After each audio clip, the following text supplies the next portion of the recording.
On table number 2, big round of applause, Mr. Barrett and Mr. Sansouci. Let them hear it, folks.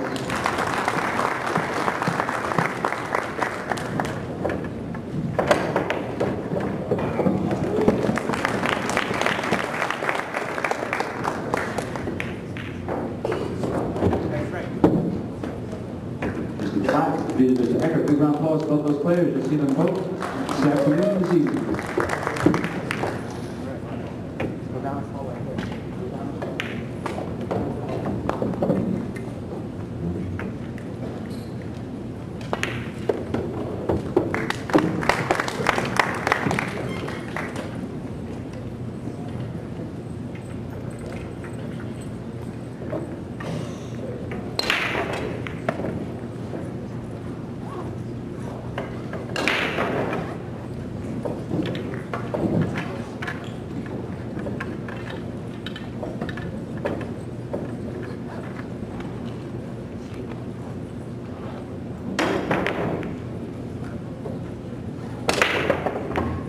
Please help me welcome the players down here on table number 8 for the 1:30 session. This man is the 2009 Florida State Champion, 3rd place. He took there, 8th place in the Seminole 12 points list. They call him Turk. Honor Berber. Big round of applause, man. Let him hear it. And his opponent is the World 9-ball champion in 2003, World Street Pool champion in 2005, IPT North American Open champion, backed by the Casey Hybrid Hughes, originally from Germany, living now in Jacksonville, Florida. Please put your hands together for Thorsten Holman.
the players and gentlemen, to vote for them later on today.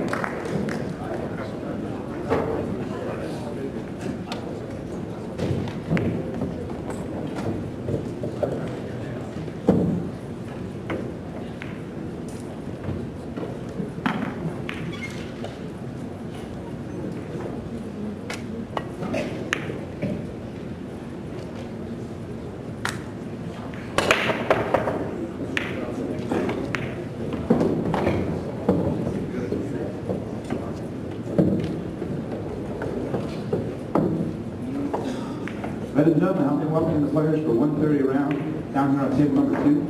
This man is the 2007 Valley Board National Champion, 2009 World Summit Pool Champions, third in the World Galveston Open. Please put your hands together for Mike DeShane. Mike DeShane.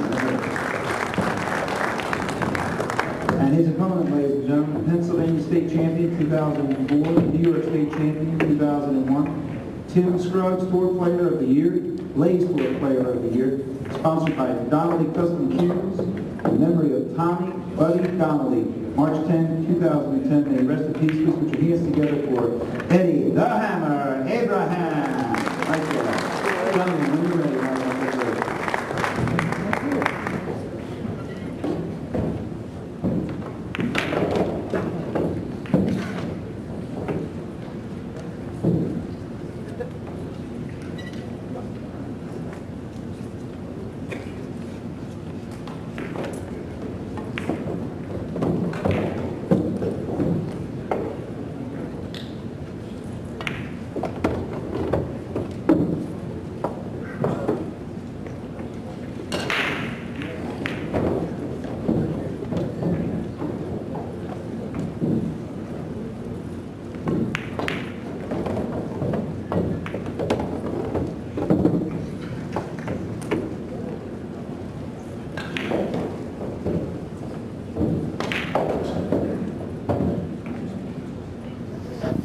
Test, test.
What did I do wrong?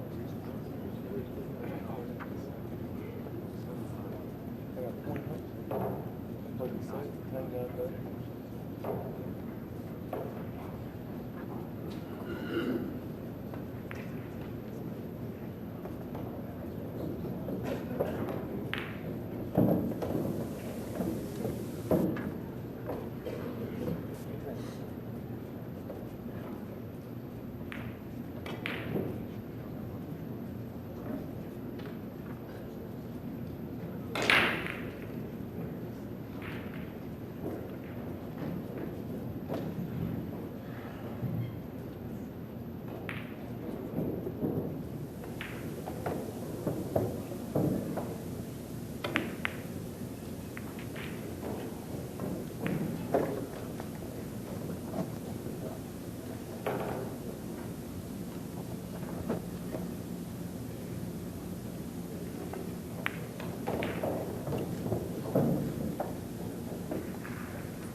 Match, it's 4-3. We got two great players, two of the best players in New York ever, Dennis Hatch and George Sansouci. And I'm pretty sure, being that Ginky hasn't been around in a long time, they probably thought that Dennis was going to blow him out. But it looks like he's got his head together and he's playing good. He looks comfortable. He's got the lead right now, 4-3. Yeah, I knew it was going to be a close match. I predicted earlier when the match started that it was going to probably go hill-hill. Just knowing these two guys, because neither one of them's got any quit in them. No, they're both killers and they fight to the end. Yeah. And you know what? Quitters don't win, so. Exactly. And these guys have won everything. Yes. You know? And I'm sure there's going to be plenty more to win in the future. Oh, yeah, without a doubt. It seems like every time the Joss event is played, Hatch wins it. Yeah. Well, I mean, he has to be the best player in the Northeast. There's no question. Yeah. That was a nice kick. That was a nice kick there. Stuck his rock. Yeah. George might be able to see a piece of it. Yeah. But it's a good shot just to control the cue ball and keep it down there. I guess right here, just if he can see it, I guess you got to go 3 rails. Cue up below the 9, maybe around 7. Yeah, he's probably going to play it. If he can see it, he's going to play it. But yeah. The problem for him is going to be hitting the 7. That's what he's addressing now. Yeah. If he comes over the 3rd rail, he might touch the 7. And if he does that, he's going to be stuck behind the 4. Definitely don't want that.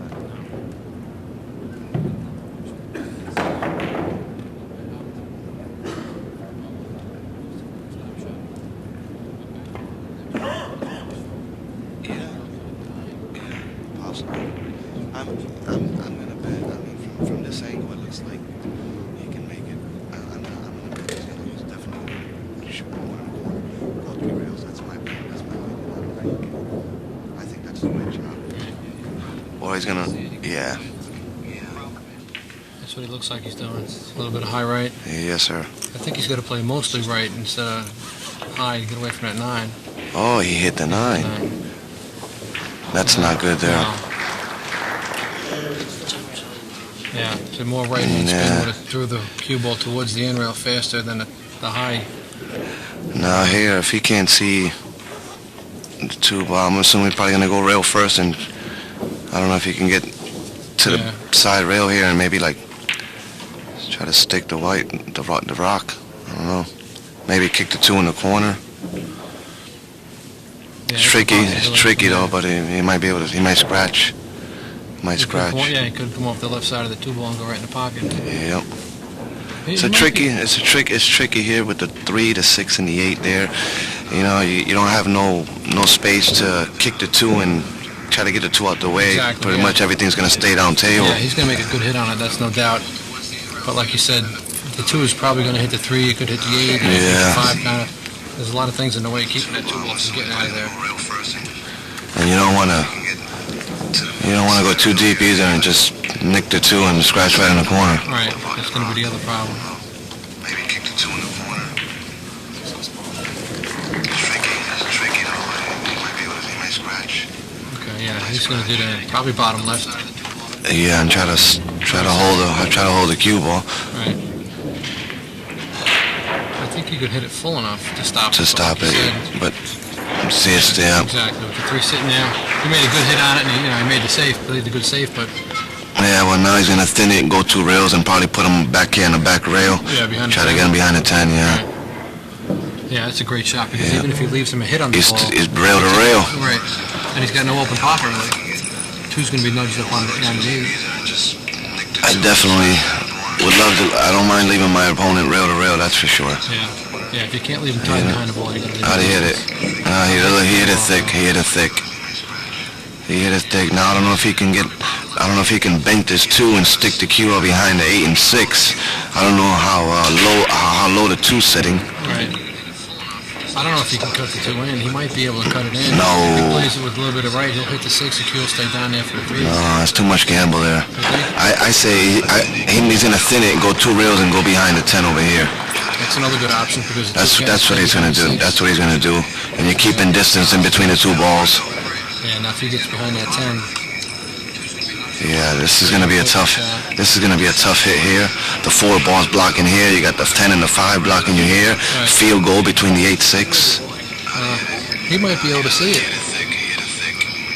Yeah, it looks like he's got a spot. Wow. Cut at it. Wow, is he gonna cut this ball in? Wow. Wow. From there. Wow. Effing who? Yeah. Effing who? He hit that ball like so he was just putting on his socks every morning. Like nothing. Unbelievable. He hit that ball really good. Now George is in the spot. You know, that's one thing I noticed. You know, he trusted the row on the tables, and that's one thing I noticed.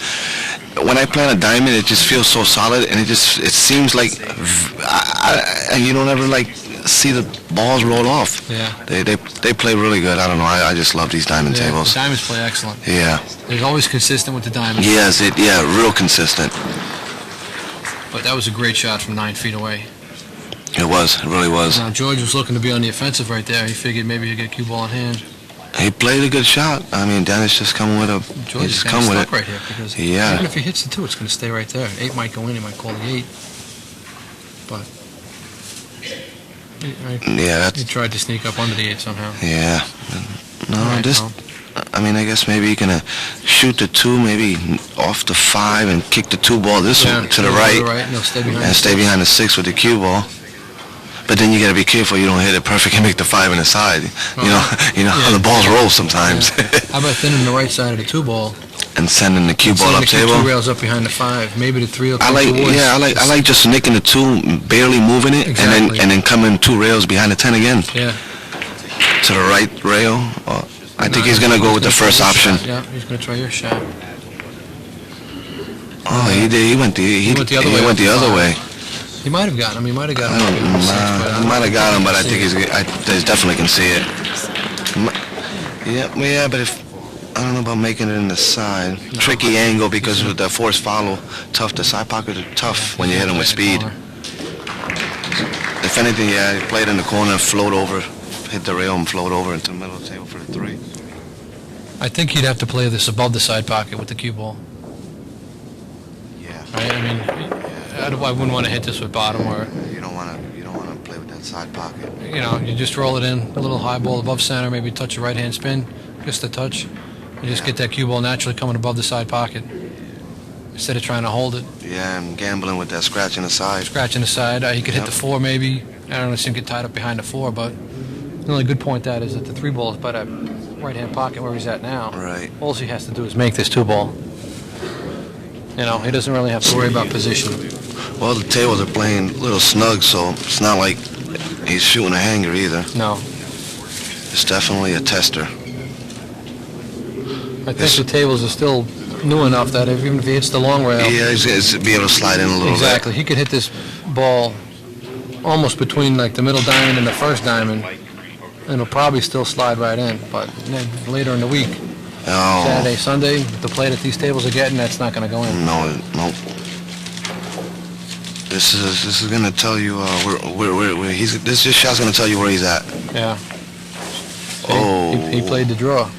Wow. He played it with bottom to stay I'm below the side pocket. Yeah, I'm surprised. Just hit it with top and hit it with natural. You know, you're not forcing the ball. Exactly. It looked like it naturally went up above the side pocket. Yeah. He tried to hold it. What was that? Can you see that 2-ball fold?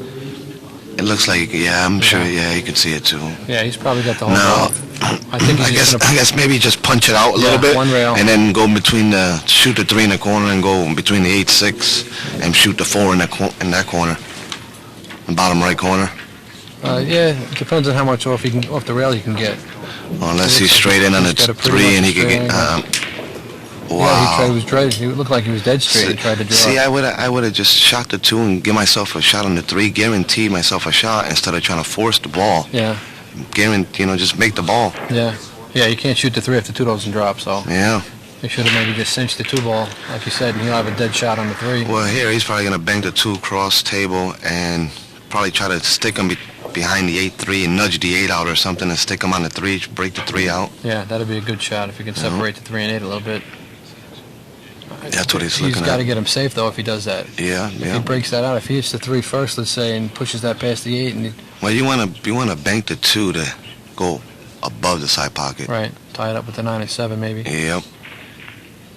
Oh, he went to. He played 2 Oh, off I the like. 8. That's a good shot. That's an excellent shot. It looks like the 3 is actually clear now with his corner pocket. And he might be frozen. And I remember a lot of years ago, Genki told me, he says, "What's the purpose of playing safe if you can't freeze him? Exactly, because it's not a Make safe. him kick 2 or more rails." Yeah. He always told me, freeze him if you can. Try to freeze him. This way you don't leave no rails or no jump shot. Right. Yeah, Dennis is in a trouble spot right here. Yes. He nudged the 3 out too. I don't know if the 3 passes by the 6 to shoot in the corner. It looks like it does go in that pocket. Yeah. I think it goes by the 8, too. It's It looks possible. like it goes by the 8 also. He's going to play a 2-rail kick and just try and hit the 2 ball. It's a tricky angle. Well, Yeah, it's tight. he's It's gonna tight. It's try. tight little area here. He hit it. He just missed Just it. missed it. That's all you can really do there. All right, well, no, you see, what I would have thought of maybe is if he just tickles the 8 a little bit, puts it back up on the 3 ball, now the 3 doesn't have an open pocket. You got the 2-10 combo. Oh, that I didn't notice. Yeah. There you 2-10 go. combo. Hatch actually made it before. I tell All you right, that I what. didn't I see mean, now. if the 3 goes, I guess you got to go further on. I don't know. That 2-10 looks pretty It sweet. looks like it's dead. Yeah. Yeah, look at that. Yeah. But you're right, though. If the 3 is open, you don't figure he's going to miss on this run out. Yeah. It's I'm not going to say a simple out, but for a guy of George's speed, he should be able to handle this out pretty good. And the combo. Unless it was me. I'm horrible at combos. It's my worst shot. Yeah, he's going to play it. He wants to cinch a game. And what's the score? Is it 4-4? 4-3? Yeah, Yeah, he's split, yeah. 5-3. 5-3 Genki.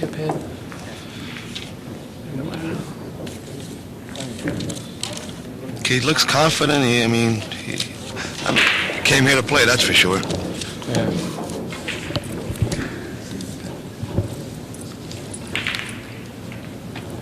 What does that make it? 5 apiece? No, it's 5-3. 5-3 in favor of 5-3 in favor of Genki. Nice. I see Georgia took a 2-game lead in this match. What's going on, Smitty? You doing all right, Smitty, out there? I know you're watching. You're watching your man Genki, huh? It's good to see him back in the box and playing in tournaments, huh? I'm sure a lot of people are happy to see him back around. Plays too good not to be playing pool.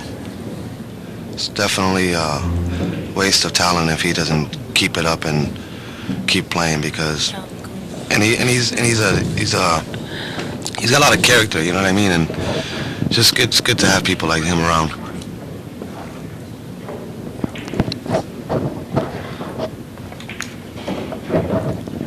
All right, they're going to take a break, it looks like, so we're going to step away for a second and pay some bills.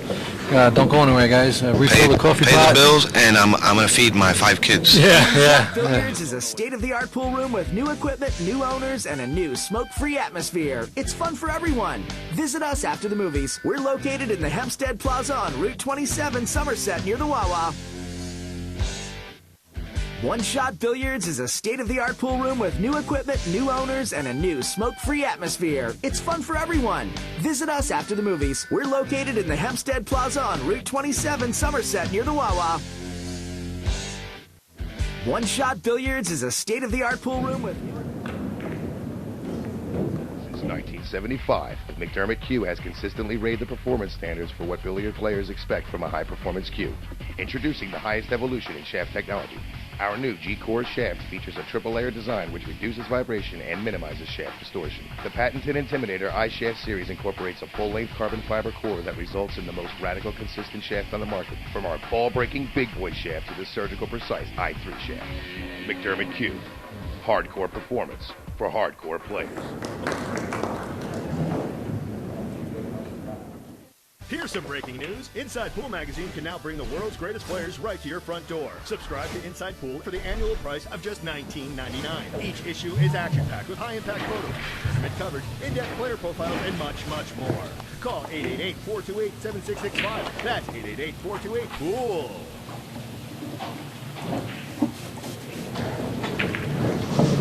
All right, we're back. They're still going to take a couple of seconds to put this next rack together. I think George is leading this match 5-3, if I'm not mistaken. And Dennis took control of the match in the beginning. He was up 2-0. We had a little bit of a technical issue, and I come back to the match, and George is ahead 5-3. It ought to be a good match. I think Dennis isn't going to give up at all. He knows what he's doing. He knows being down doesn't mean you lose. It means you just grind it out harder, that's all. And that's what he's going to do. He's going to come back in this match. I don't think Dennis is going to pull away. They're shooting roughly about even according to the ProPool.com stats. Sansouci's shooting a 767 and Hatch is shooting a 773. See, Hatch is actually shooting better percentage, but he's losing the match, which is not too common. I mean, as you can see, it does happen, but yeah, they're still going to be taking their break for a second. So I'd like to take this chance to give a shout out to the guys at Wild Eyes Creations, Joe West and Patrick. I'm a player representative for those guys. They're out of Wisconsin. They make absolutely the world's best pool cue holder. They're all handcrafted, rubber, indestructible, last forever. The best looking cue holders out there. The easiest to use. And they also make Pocket Snake, which is a pocket choker. They make shirts and keychains. They got a whole bunch of stuff. So if you guys get a chance, check them out. It's wildeyeScreations.com. And Tom Finger sent you. And we got our guest commentator stepping back in the booth, Rob Saez. Rob, where are you playing nowadays? You playing, I thought it was in Florida. Yeah, I'm living in Florida, in Palm Bay, and hanging out at a pool called Players Billiards in Melbourne, Florida. Right. It's the same owners as Row Road Billiard Supplies, where a lot of people get their supplies from. Right. And thinking about moving. I'm not 100%. How's the competition down there? The competition in Florida is awesome. Yeah. I think Florida is definitely one of the hottest spots for pool. They got the Florida Seminole Tour, which is pretty much the best regional tour in the country. Right. And it seems that things are getting better. A lot of great players in Florida. A lot of great players. Yeah. From Jacksonville down to Miami. There's tons of pool rooms.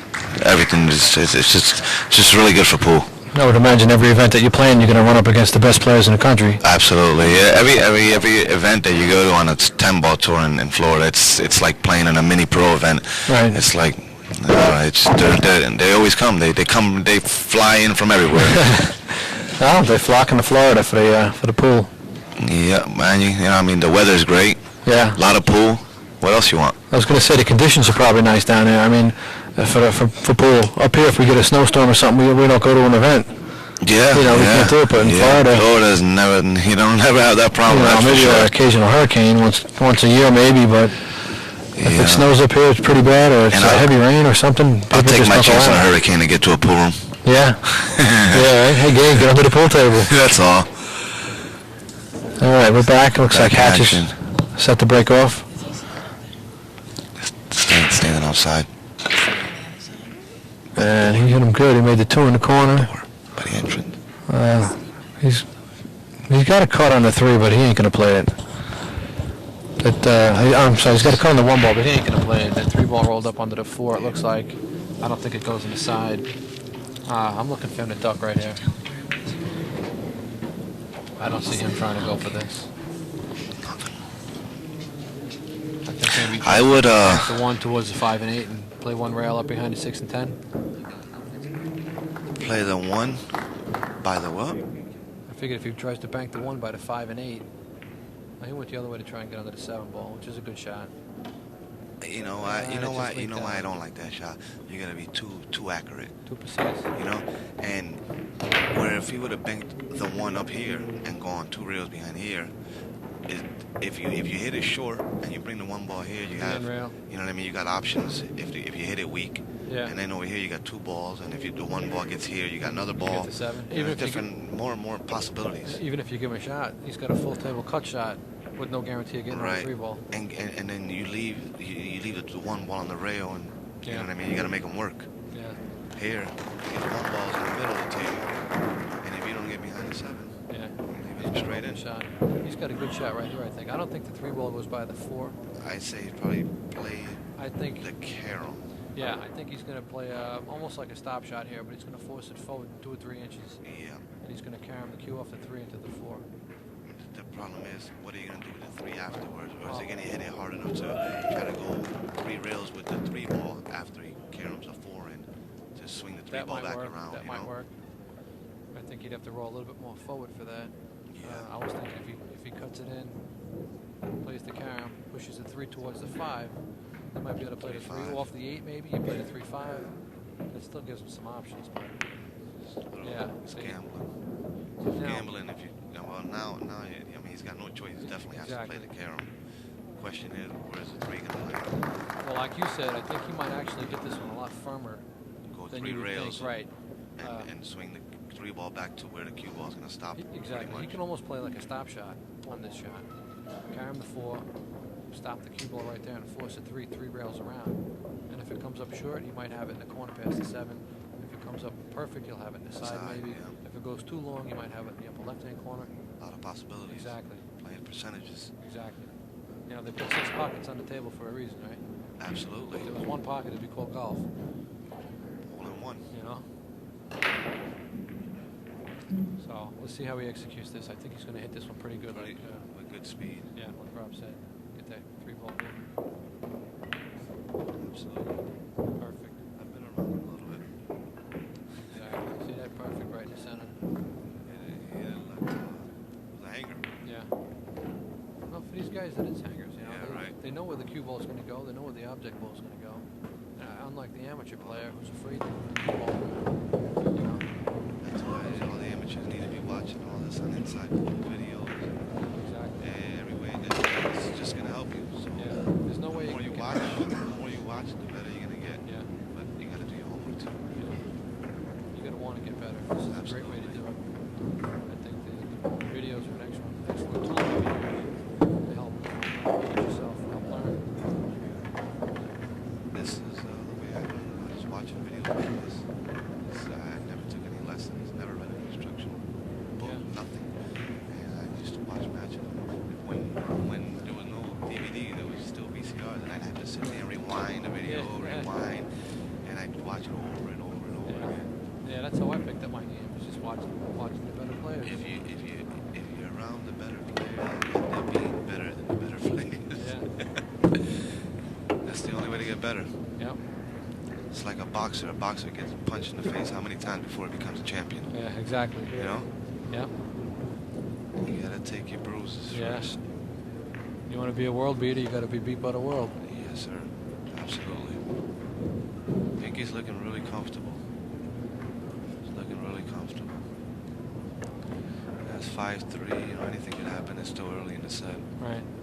This is a big game here. This is a big game here. 5-3. You know, looking at 6-3 compared to 5-4. It's a big game here. Yeah. Big game, and all you know. Once you go up 2-3 games, alternating breaks. You know, it's tough to get back. It's tough to. I mean, you know, you see it. You see it a lot more than you think it would happen, but it's hard. It's not easy. Yeah.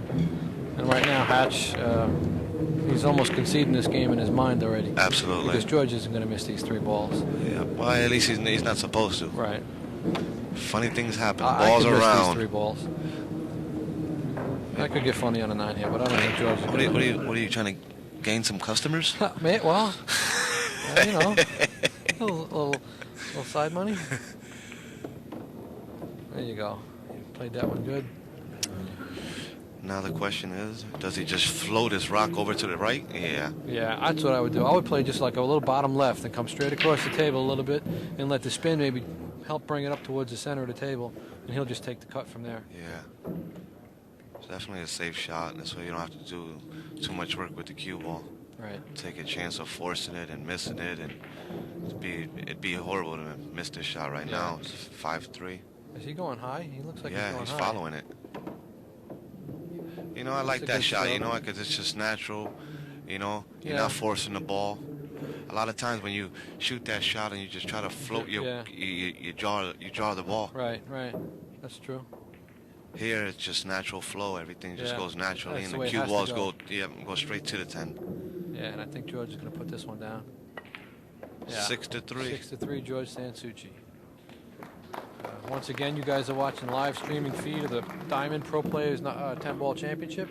It's being brought to us today, tomorrow, and Sunday by Inside Pool Magazine, along with McDermott Handcrafted Cues. So I want to give a big shout out to those guys for providing the coverage for us today. You guys really need to subscribe to that Inside Pool. Yeah.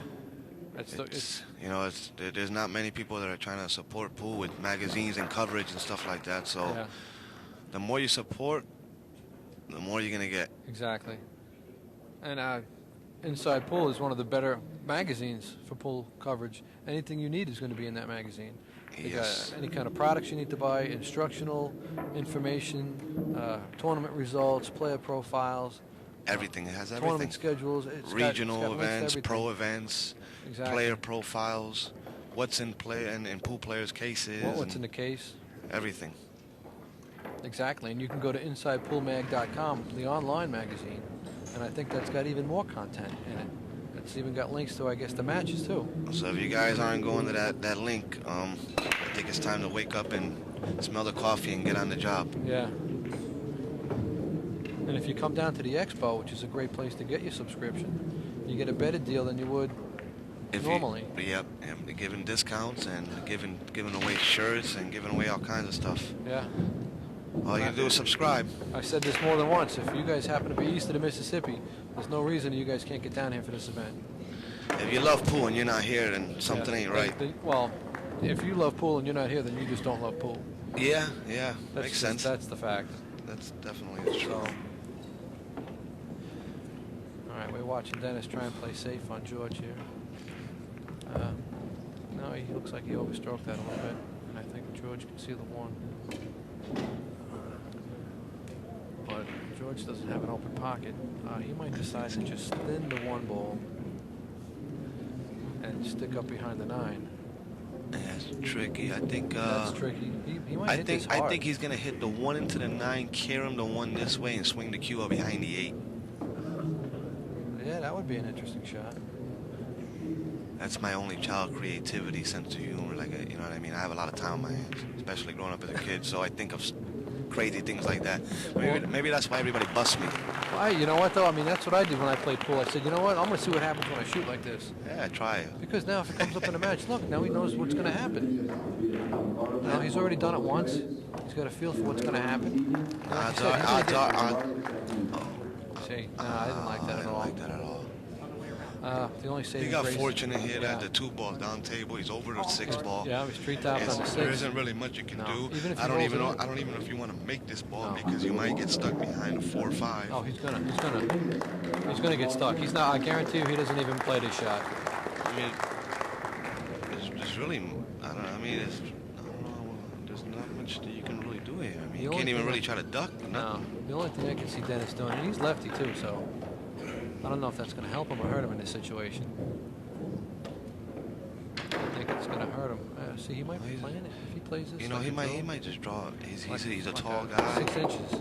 Wow, how did he hit it? Yeah, he could draw that 6 inches. How did he hit it? You know that shot. You know, he's a big guy. He's a big guy, so he's got good leverage going up, above the 6 to get to the bottom of that cue ball, so it makes it a little bit easier for him compared to a shorter Compared guy. to everyone else, yeah. Right. And he's got a powerful stroke. This guy. Oh yeah. This guy's an awesome player. I think, Awesome player, and it was good to see him on the USA team this year. Yeah, for the Mosconi Cup. Yeah. New face. He's colorful. Yeah, I was talking to Gail Glazebrook. She was commentating with me at the beginning of the match, and we both said that he was actually voted on the Mosconi Cup. Right. By the players. He deserves to be there. He's been one of the best players in the country for a lot of years, Yeah, exactly. and he definitely deserves it. Plus getting the MVP, he was the Yeah. heart Yeah, and and soul behind the entire team this year, I think. And I believe him playing on the Mosconi team this year. Yeah, the money's good, but I don't think it was really for the money. It was just, I think for him it was more about winning for his country. Yeah, I don't think he played it for the money. Yeah. But I think he's going to be on that team for a couple of years now. He should. He's definitely. Exactly. There's no question that he's one of the best players ever to come out of this country. Not even that. In the world. The guy's intimidating just standing next to him. Absolutely. Absolutely. Especially when he stands next to me. I'm 40 pounds. He really scares me. The guy was a pro boxer. I think he's got 12 pro fights under his belt. Yep. A lot of people don't realize that. The guy's a monster. Not on the table, too, but just standing next to him. Right. And sometimes you do get that intimidation factor on the table. The guy's afraid to play and I guess up against. And it looks like he's getting shape because I guess they're trying to do that pool poker and pain with Blair Thien, and it looks like he looks like he's in real good shape. See, that doesn't make any sense to me. Who would want to get involved with that knowing you got to fight Dennis Hatch? I'm out. Exactly. I'm out. I couldn't win enough in the poker and the pool to overcome the getting the pummeling by him in the ring. No way. And I'm quite surprised, to be honest with you, why people are interested in doing that, because a pool player needs his hands. Yeah. If you break your hand, like Danny DiLiberto, he was a pro boxer and he broke his hands a couple times. Yeah. Forced him out of the whole game. If you break your wrist or your fingers or something a certain way, It's not going to be fun. no, you can't. It's going to be a short career. It would be. Dennis Hatch went out. Okay. 6-4, correct?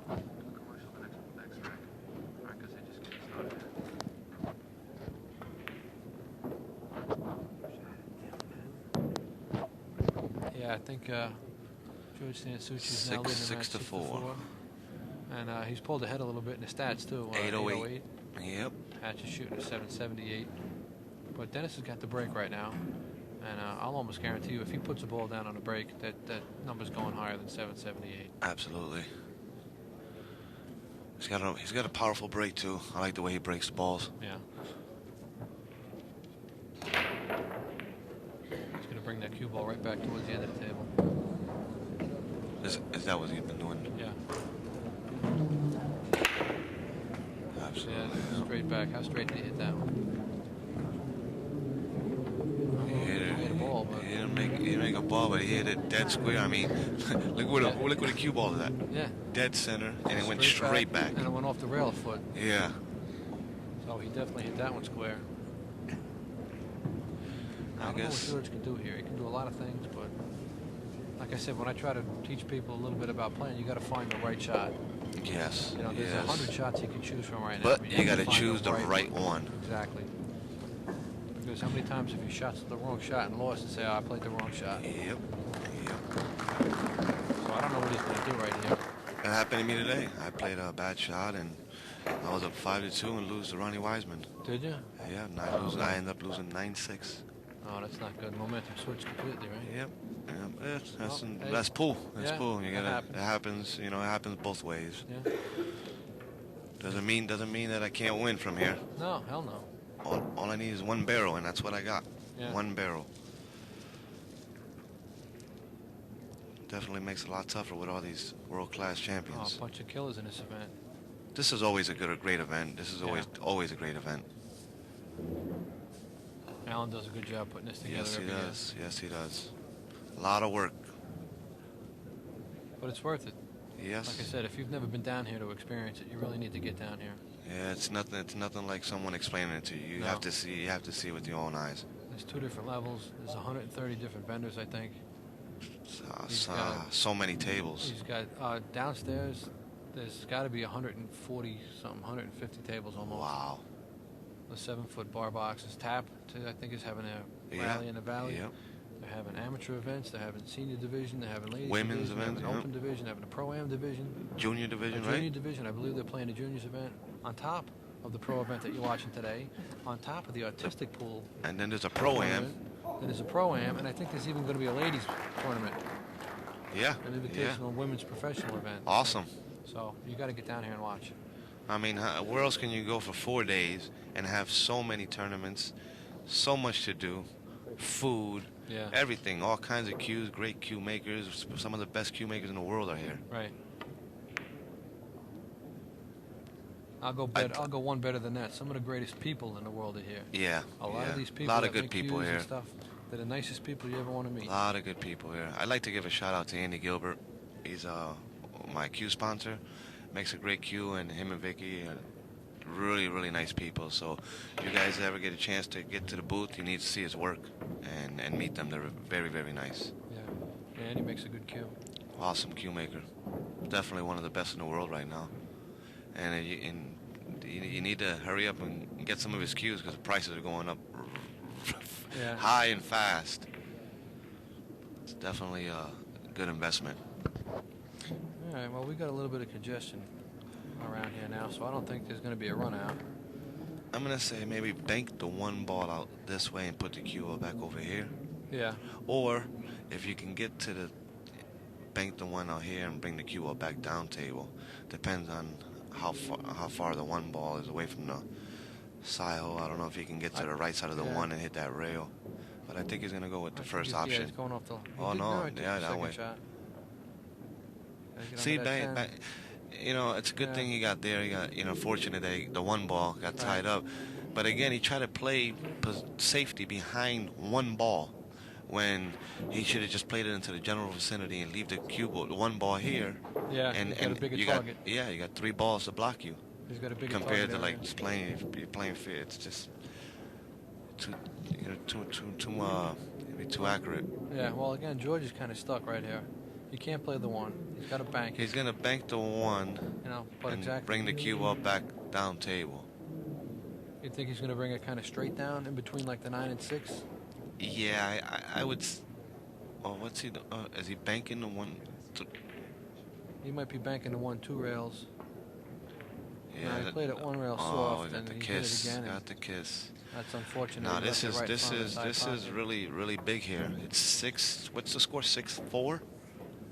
Yeah, I believe it's 6-4. Yeah, it's 6-4. This is big. It's a big game. And this is what Dennis needed, though. Simple, one simple mistake like this. Yeah.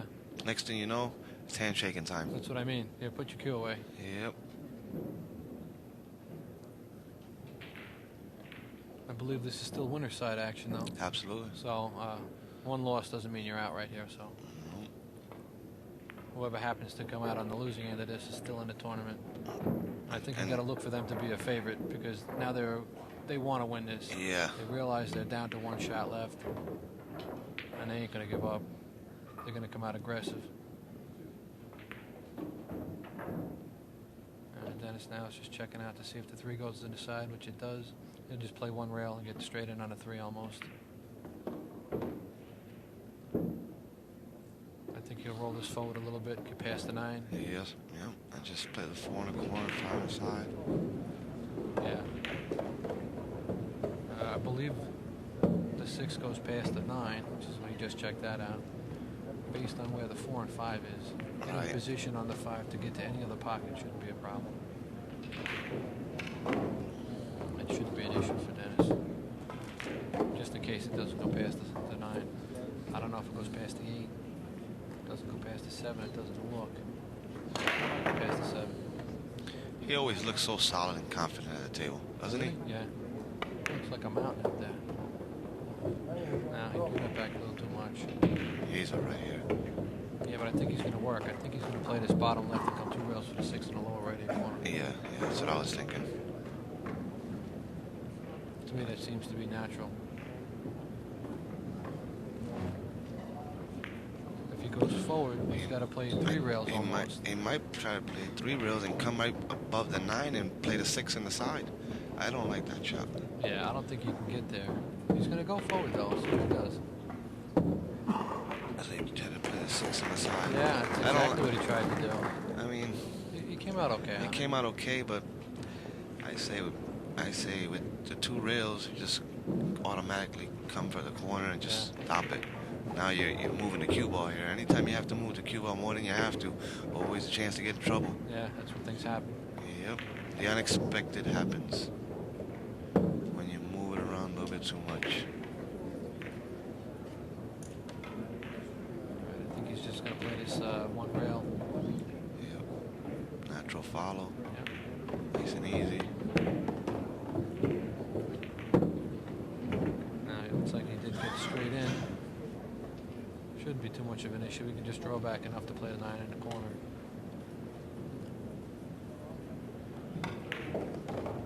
See what he does. How he struck Yeah, that? he drew it for the side pocket, and I think he hit that one pretty good. You think? Yeah. Yeah, he put that on a dime. The hatchet man, 6 to 5, and it's who's break? Genki's break, I think. I think it's Ginky's break. All right. That one would have thrown. Yeah, he's up 6 to 5. We're going to step out for a second for a little commercial break. Do not go anywhere. We'll be right We're back. taking a break, but you can't take a break.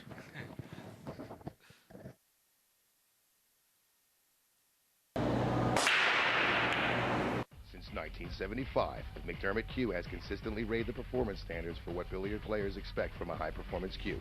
Introducing the highest evolution in shaft technology.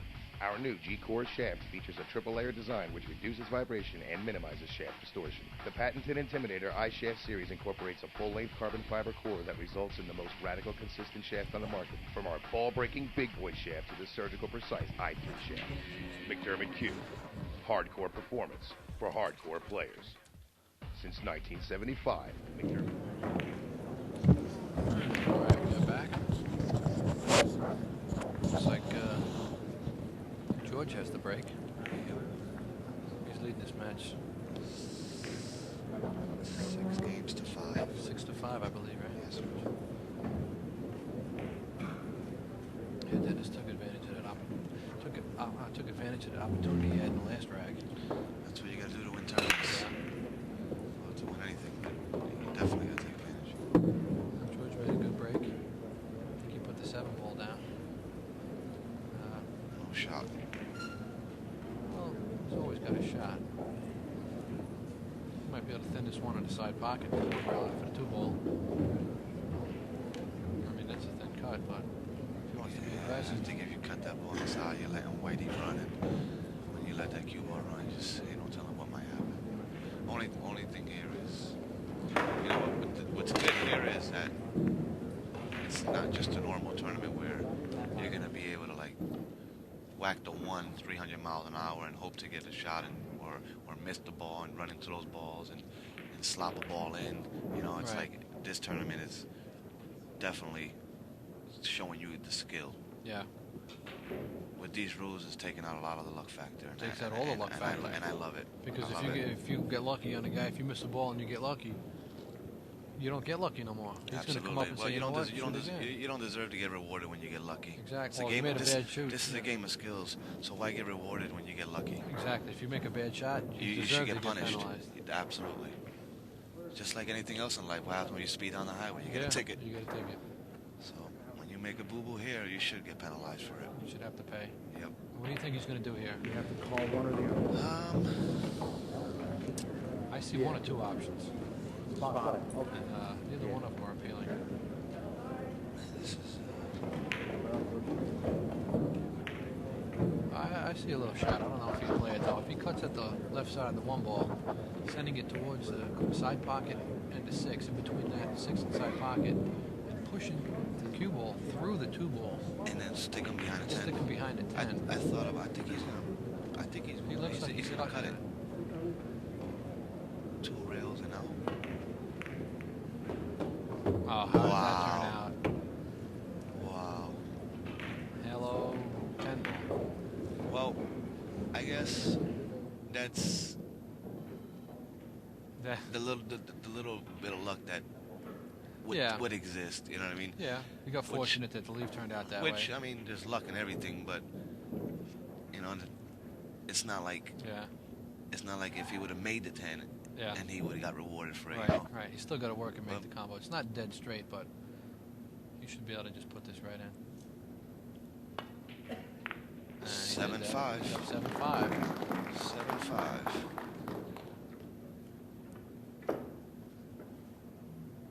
Just when you think Hatch is starting to crawl back into the match, George steps up a game.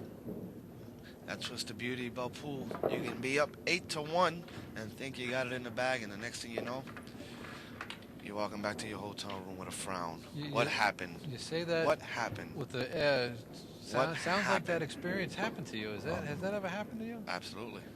Being up 8-1 and lost. And I've been down 8-1 and win. Oh, there you go. That's the good part. Yeah, winning's always good. Yeah. Heals the pain. Always good. Winning always heals the pain. Heals the pain. Coming back from an 8-1 to win. Absolutely. Of course, that kills the other guy. Hey, better him than me. Yeah, exactly. Better him than me. Exactly. I'd rather see him crying in his beer than me. Let's see how it was. Let's see what he does with the cue ball. Yeah, straight center, straight back. Oh, he hit it off center there.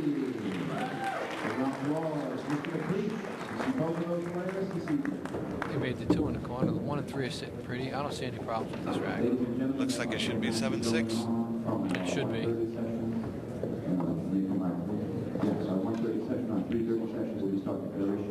Yeah. Actually, both of us have matches at 3:30. Yeah. So I don't know if we'll be able to get the conclusion of this match in time before we got to break and go play our matches. But I'd like to see Hatch come back. Just because he's down doesn't mean he's out. No, never out of it. Never out of it till the last ball gets sunk in the hole. He's got a good position right here to get on that 4 ball. Yeah, 5's got pockets. Everything has got pockets. This rack looks like it's crossover slam dunk game over. Yeah, the only issue he's got is going to be between the 7, 8, and 9. 7's going to go in. He should get perfect on the 8. You know, he's only going to have the 1 pocket for the 9 ball. But He should be good here. yeah, I don't see this as Everything's being an pretty issue. natural. Everything falls right into place here where the balls lay. Yeah. Now I'm going to go out on a limb here and predict that Hatch wins this match. Wins this game, rather. I don't know about the match, but I think he's going to win this game.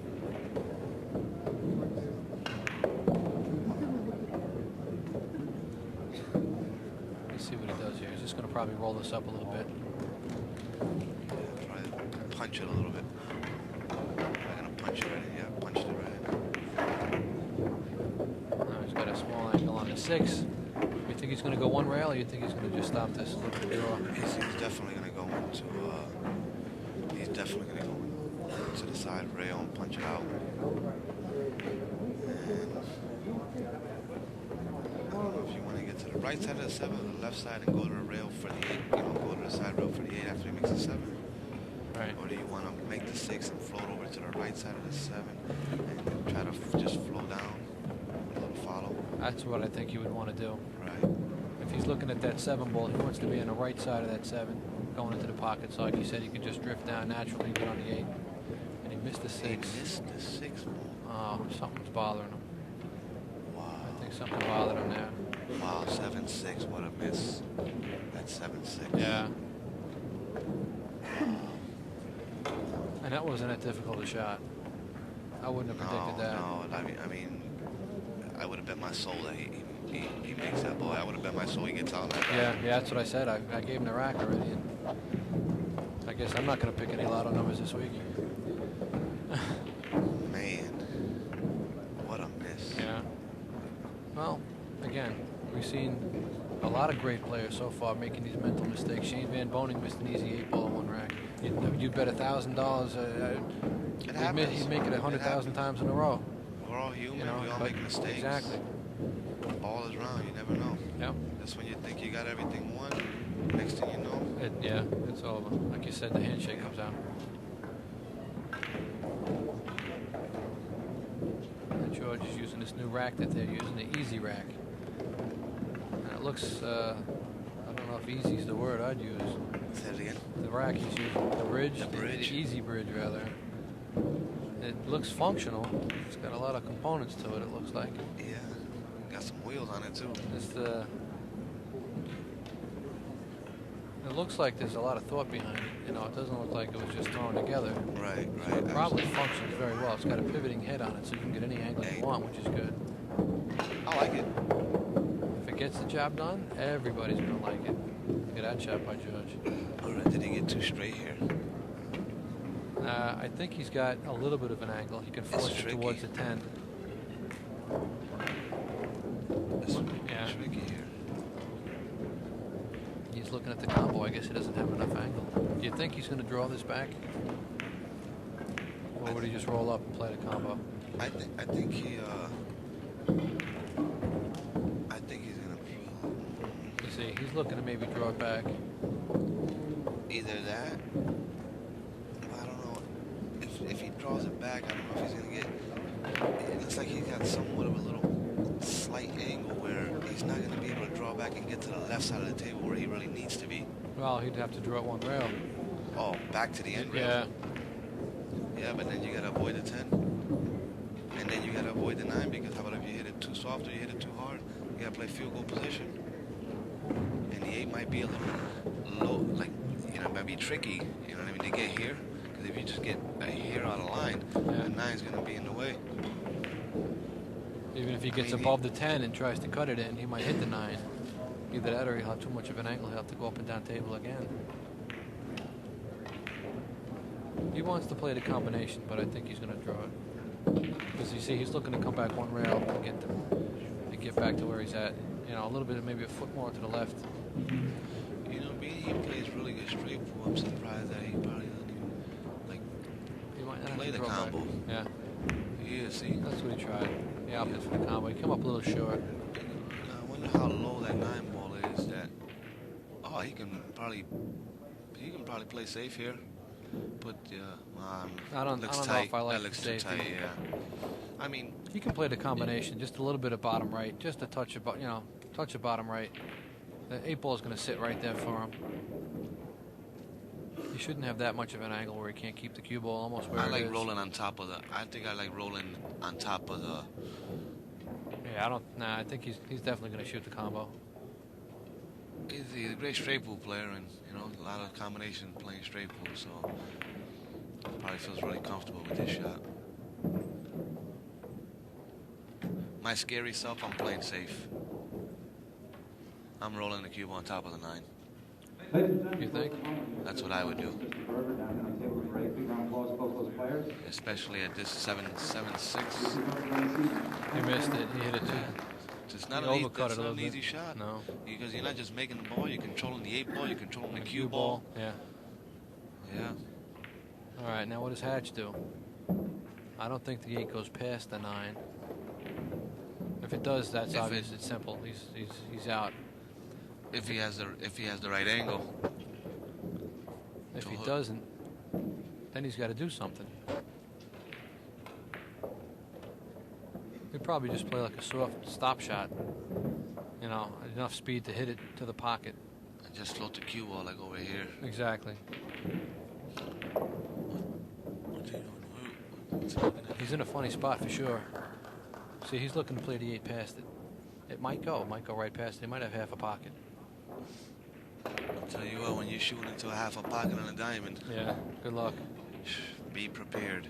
He's banking the 8?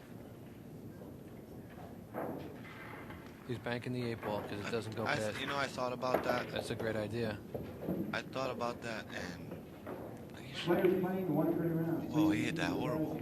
He positioned the cue ball Oh no! in the way, and he got lucky. It went in off the Wow. You just entering the arena. Again, well, that's the luck factor. But like you said, there's luck in every sport. Yep. photograph whatsoever. There's luck in life. Yeah. Kidding me? And he's Some people just have lots of bad luck, and some people have lots of good luck. yeah, he stepped in a lot of good luck in that one. And it happens. It happens to both parties. Yeah. You know, a little bit here, a little bit there. It's part of the game. All right, I'm gonna have to get ready to go play my other match. Same Dennis Hatch here. just won a match, the game rather. He is coming back 7-6. It's going to be a close match. I Great wish match, we could great stay and match. watch the end of it, but the two of us have to get out there and play in our own matches. So good luck in the end of the match. You guys should enjoy it, and we'll try and get back in the booth as soon as we can. All right, we'll see you guys later. Hopefully you stay tuned. What billiard players expect from a high-performance cue. Introducing the highest evolution in shaft technology. Our new G-Core shaft features a triple-layer design which reduces vibration and minimizes shaft distortion. The patented Intimidator iShaft series incorporates a full-length carbon fiber core that results in the most radical consistent shaft on the market. From our ball-breaking big boy shaft to the surgical precise I3 shaft. McDermott Q. Hardcore performance for hardcore players. Down here on table number 3, ladies and gentlemen. Backed by Ashland Billiards, nicknamed Navy Deans, Valley Ford Senior Bar Box Champion of 08, 08 Valley Ford 8-ball Bar Box Champion, the 08 Maryland Straight Blue runner-up, 7-time Pennsylvania 9-ball champion, 1987 New York State champion, 9-ball. Please put your hands together for Dave Daya. And his opponent, ladies and gentlemen, former Seminole Tour Player of the Year, former Joss Tour Player of the Year, House Pro at Sharpshooters in Miami, and player rep for Andy Gilbert Custom Cues. Please put your hands together for Rob Sayad.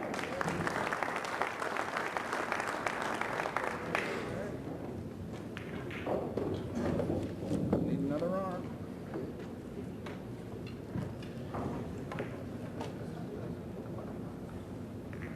Table number 6, ladies and gentlemen.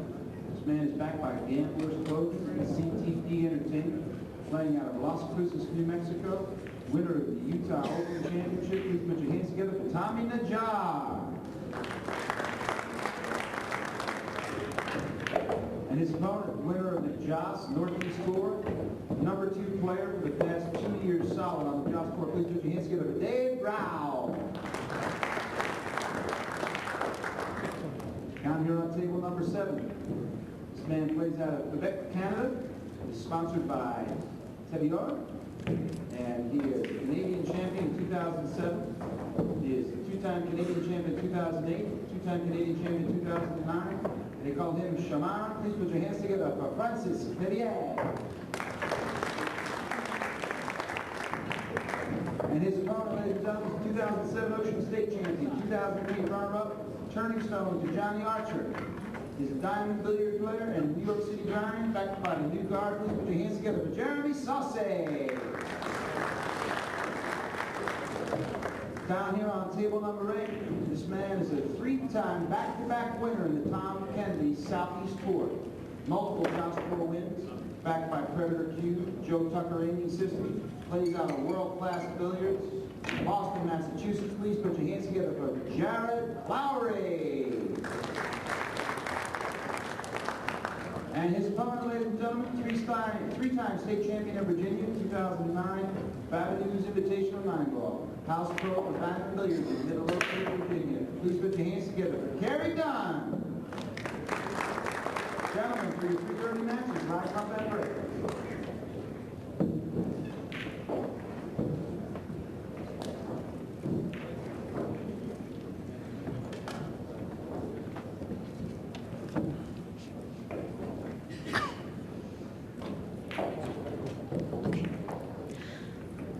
My name is Gail Glazebrook. I'm here with Tony Robles, and we're going to come into the middle of this match between Dennis Hatch and George Kinky Sansouci.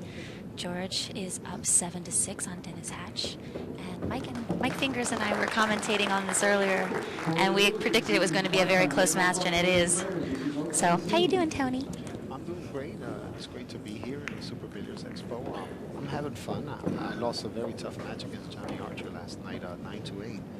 but what a shot he made on the hill. Oh, yes. He made a brilliant shot and totally earned the victory, and looking forward to the next match. But here, this is kind of like a classic rivalry here.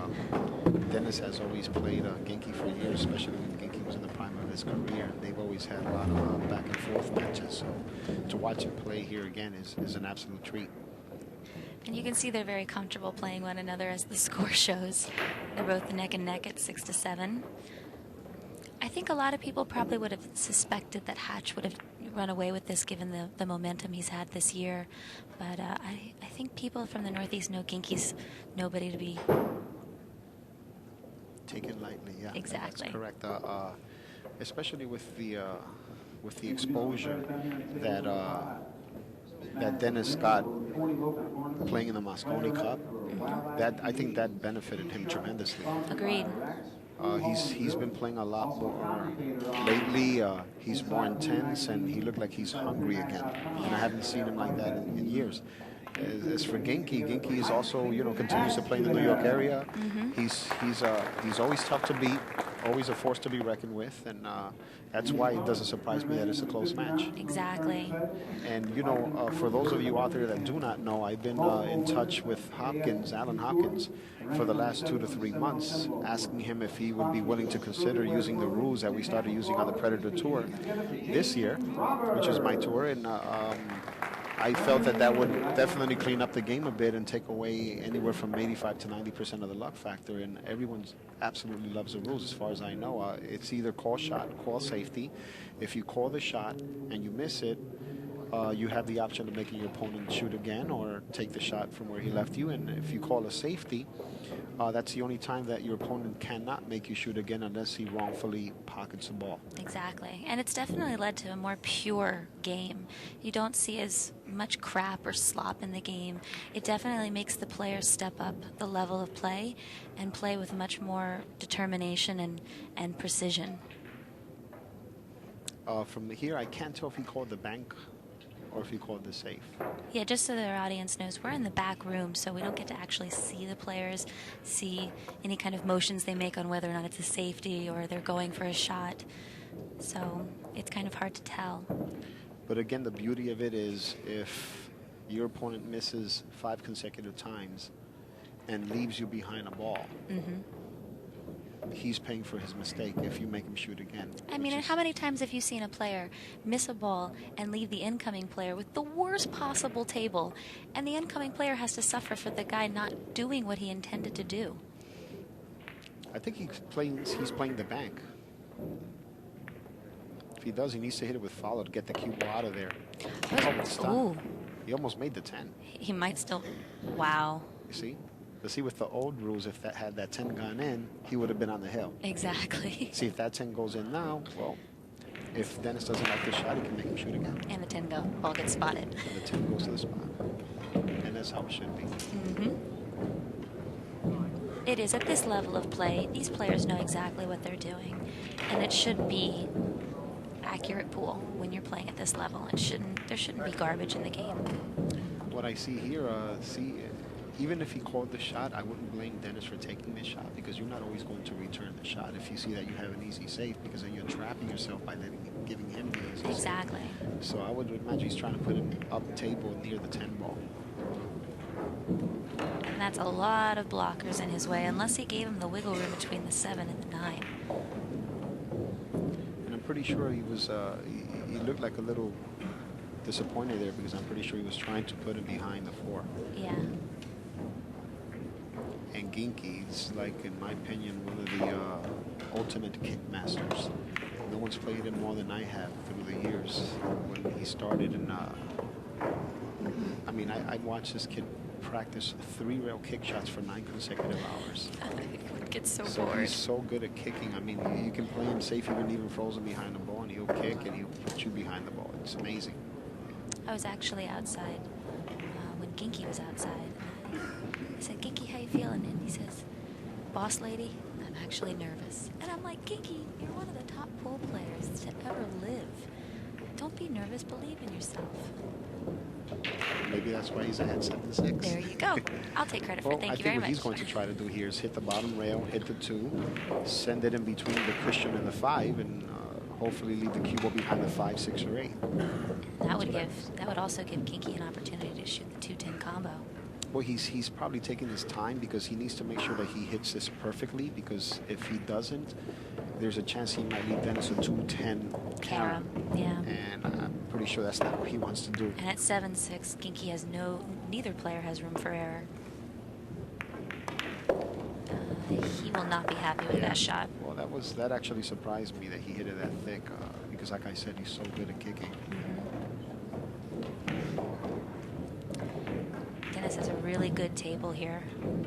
Well, I mean, I'm assuming that that's a 4 ball Yes. on the top left-hand pocket near the 10. So if that's the case, then I mean, the only tough shot that I see here is the 2. He would need to go 2 rails, right by the spot, stop anywhere near the spot, shoot the 3 in the corner, and come 1 rail, 2 rails for the 4-10 combo. Now you've played on these tables. You played on these tables yesterday. What was your feel for the table? Were the pockets playing pretty tight? Were the rails playing pretty hard or soft? To be quite honest with you, I thought the tables were playing perfect. That's great. On a diamond? On a diamond, they were playing absolutely great. I know you're a Brunswick fan, so that's saying a lot if you say something like Well, that. I mean, you know, I think that Greg Sullivan, who's the owner of Diamond Billiards, has been really taking the feedback from the players seriously, and he's making adjustments here and there, so that makes a big difference. Of course.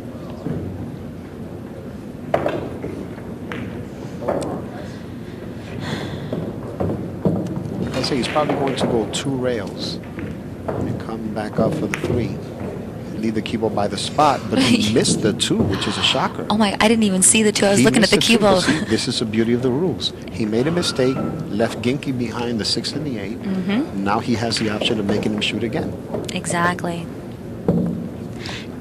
Now on this particular shot, the cue ball has all the space in the world. Do you jump at this ball?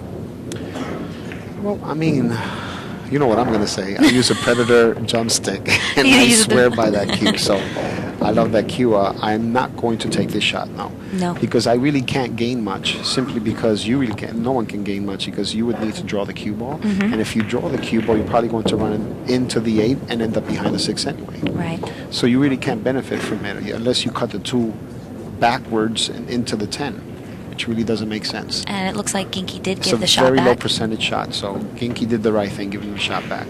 Because even if he kicks at the 2, even if he has a hair of space to get past the 7 to shoot the 10 in the corner, he has to hit it dead perfect. Right. So, like my former coach used to tell me, I'll take my chances.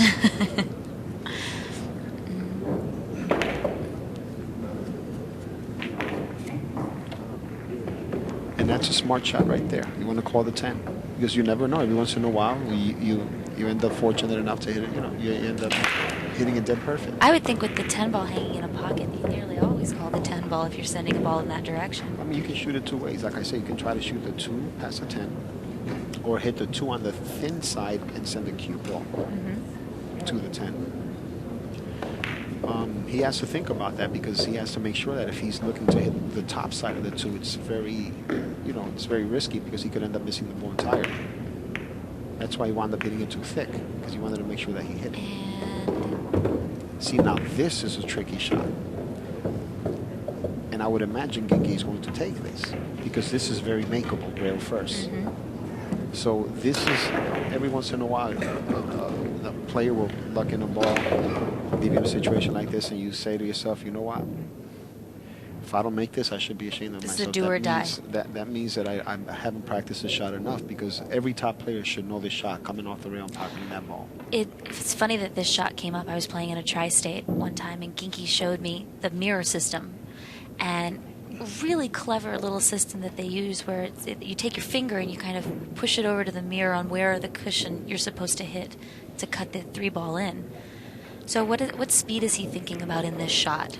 He's hitting with just enough just enough speed to go one cushion, pocket the 3, and then hit 2 cushions. Okay. You don't want to hit it too hard because then you run the risk of going behind the 7 in front of the 7. And I would imagine speed is kind of difficult in this shot because you have to hit a cushion, hit a ball, and then hit 2 more cushions and judge the speed just perfectly. Well, if you shot this shot about 10,000 times Like as opposed to shooting it about 500 times, you're going to have a pretty good idea of what speed to hit it, how to judge the speed on this shot. See, that's exactly what he's doing. He was doubling the distance right there. So he's just memorizing how far off the diamond to the left, to the right, or right at the diamond he has to hit in order to stroke the ball. And he's got to hit this good because these pockets are not forgiving. These are not bucket pockets. You can barely fit a ball and a half in the pocket. So Ginky makes this shot and rack over. But that's why he's taking his time. He knows that this is the money shot. He knows this is a crucial shot, and that's very smart because you should never shoot unless you're absolutely sure that you're ready to pull the trigger. I have been guilty of not listening to that rule. Looks like he's loading it up with right. He Yeah. overcut it. Watch this, look. I guarantee you he's relieved that he missed that ball. In that way, I mean, and left him behind the 6 and the 8 because he doesn't mind. If it's me, I don't mind shooting a kick shot, knowing that at least I didn't leave him the 3 and then And the then the 410. 410, right. This way there's still chance. And again, this is another shot. You know, I've seen one pocket players that shoot this shot like a genius every single time. They'll go one rail, hit the top side of the 3, and bank it towards the 5 and the 9, and just play safe. But then He's going to give it back. Dennis probably figures, I don't play one pocket that much. Let me just give the shot back. Well, I don't know. I know Dennis a long time. I know Dennis since he's about 18 years old. So, you know, I've That never would really make seen you him. how old? Oh, I'm 30 every day. Every day. That's what I tell my parents. I'm actually 43 going on 44 on April Fool's Day. April Fool's. My man's an April Fool. And I still feel every bit as good as I did when I was in my 20s. And you look it. Thank you. Hope so. But over here, I would imagine Ginky's going to call safe if he's able to go by the 5 ball to the left side of the 5 ball, go 2 rails and stop the cue ball where the 3 is, and send the 3 ball past the side, hoping that it doesn't run into the 7. Because he has 3 balls that he could potentially use as a blocker, the 5, 6, and 8. Problem is, I don't know if he has enough room to go that way. Now, if he were to go this way, this would really surprise me. But at the same time, remember I told you he was a kick master? He was always so great at this shot, but So you think that he's going to go 2 rails and kick at this 3? I think he's going for the, if he's going to go 2 rails, I think he's going for the 3. Now, is he trying to kick the 3 up between the 5 and the cushion? Yeah, that's what I would try to do. Now, how do you avoid the scratch? Because whenever I try that shot, it always seems like the cue ball comes off the 3 and scratches. What I do is I always imagine how I would aim to hit the ball dead square off the cushion. Oh, okay. And then all I do is move a little higher on the rail, about a quarter to a half an inch. To compensate for the To compensate for the angle, to change the angle, to increase the chances of hitting the top side of the ball. Gotcha. But don't tell everyone that secret, please. Okay. Okay. Everybody out there. Shh. Like I said, if he would have gone to the right-hand cushion, that would have surprised me because he really can't gain anything from going in that direction. You can see Kinky is wearing the nycgrind.com shirts. Jerry T and Allie are, they have a little thing going called New York City Grinders, and they're basically following a number of players throughout the tournament and seeing how they progress. They know a lot about these players. They got fans out there, and so they're going to do full-time coverage of these players as they work their way through the event.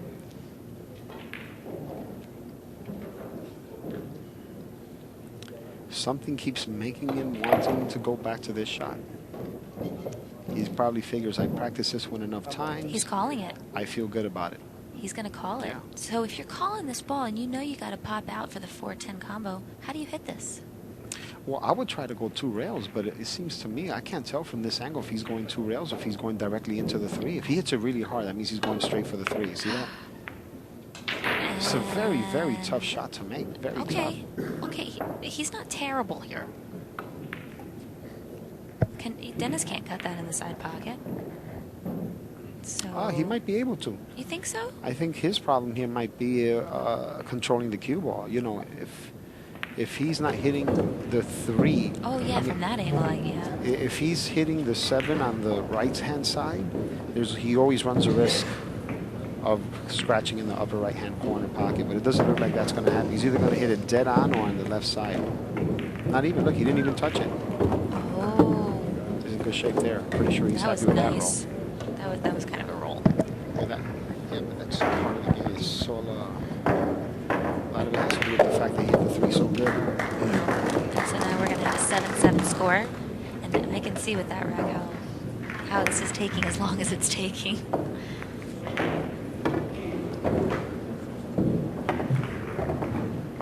Is this a winner's side match or a one-loss side?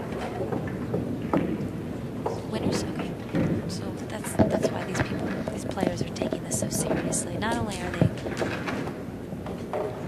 players that have played each other for a very long time, they know each other's games really well, they've got history, but they're also playing to stay on the winner's side. It's a very important match.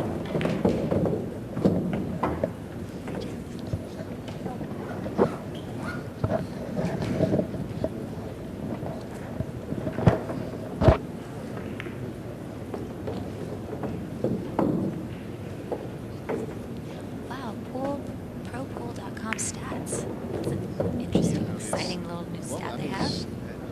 I'm happy for George, you know. Yeah.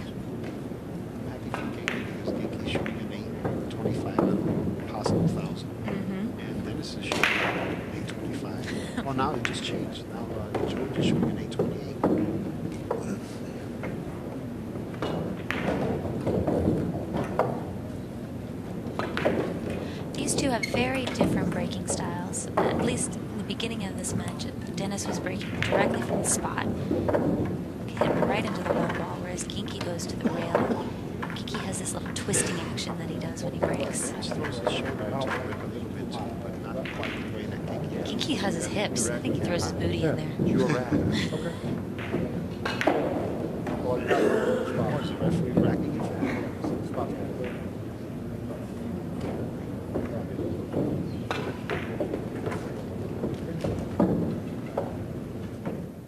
I thought that the tournament director, Frank, was racking it for them. Because we are playing rack your own, which is the absolute best way to go. That way you never have to worry about your opponent hitting you with a bad rack. There's no problems. You don't have any controversy. Well, he seems happy with that one. I believe the rack they are using is called the Aki rack. Interesting design. I know a lot of players are very happy with the fact that you can put it against the back rail so you don't have to worry about a player going up and down on the spot. I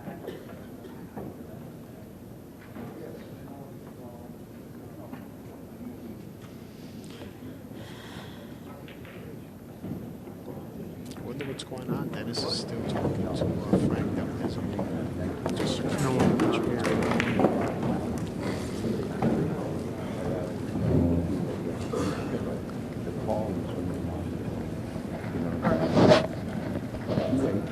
He thinks you're waiting.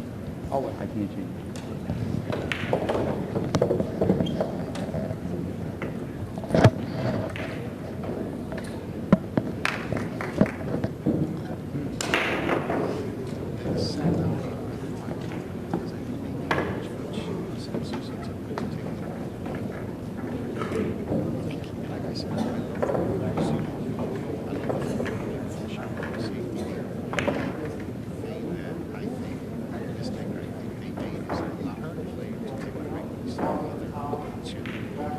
Agreed.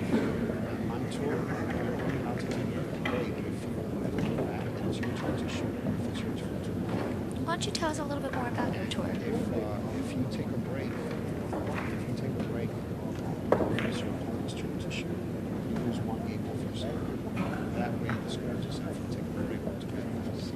And they call you Mr. Nice Guy. That doesn't sound like a Mr. Nice Guy rule.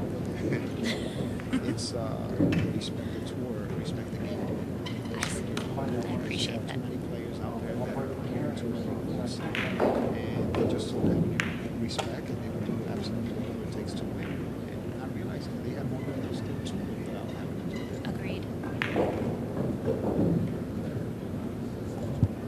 Dennis always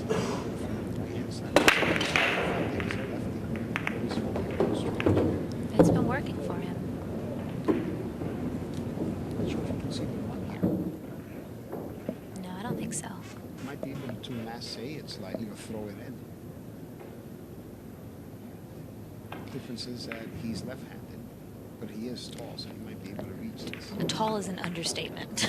Dennis is huge. Well, you know, Dennis was at one point a heavyweight boxer. He was like 25-0 with 25 or 24 knockouts. A lot of people don't know that. I don't want to play him. But it was, I think, you know, I spoke to him about it. I think, I don't remember if he had a loss. I think he had a loss something, but I think he realized how difficult it was, and he decided to continue playing.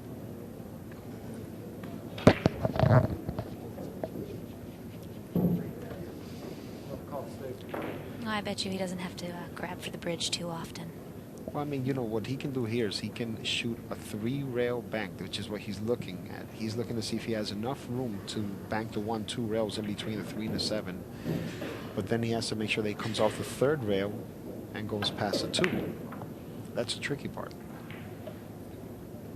If he can do that, then he's in good shape. So do you think he's going for this or calling Yeah, safety? he's going to lead the 1 by the 10 ball. Oof, he Not just even barely missed that 3 ball. See that? And that was smart. A lot of people don't realize what he did there, actually. He hit it soft because he knew by hitting it soft, he increases the chance of lengthening the angle of the 1 ball coming off the 3rd rail. Because he knew if had he hit it harder, it's going to shorten the angle and probably hit the 2 dead square. Gotcha. I didn't know that. Now you do. Well, I think that there's a possibility that Ginky is looking at shooting the 1 into the 2 and the 2 off the 8. So if that's the case there, Wow. all he has to do is figure out how much of the 1 to hit to send the cue ball to the bottom rail and come back up for position on the 1 ball. Problem with that is he has to hope that he gets past the 10 and the 5, maybe even the 9, depending how thin he hits a 1 ball. If he hits it dead square, or on the left-hand side at the bottom of the 1 will probably stay there. And if it stays there, then the cue ball needs to come back to the center of the table to end up with a shot on the 1 ball on the side. Money shot here. This is a big shot right here. I don't see any problems. Whoever makes the first ball here is out, unless they cluster up balls.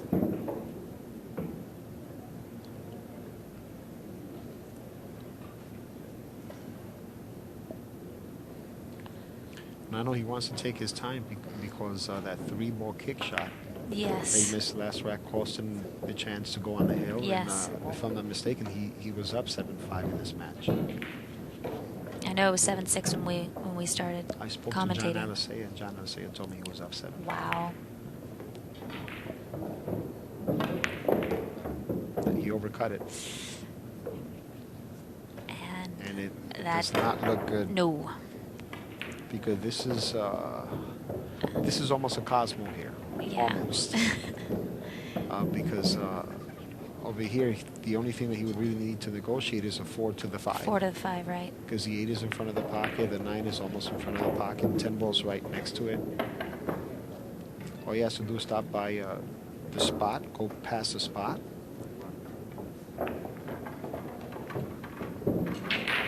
He's in good shape there. He overhit it a bit. Look at that. Wow.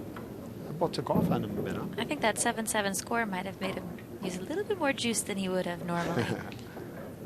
But he has to go to the other side. Good thing about this is he can shoot the 3 ball and even go 1 rail, and to gain the perfect angle on the 4 to come for the 5 on the side. This is assuming the 5 doesn't have access to the bottom left-hand corner. Yeah, it's hard to tell from this angle. It looks like the 9 ball is blocking the pocket, but Dennis should be good here. I don't think he's going to like this. I'm surprised he took that shot. He might have to stun follow this with a lot of left, because if he uses pure follow, he might run into the 7. He might not have a choice. If he stun follows it, he's going to have to hit with a lot more speed. You see, he did. He negotiated that nicely. He hit that great.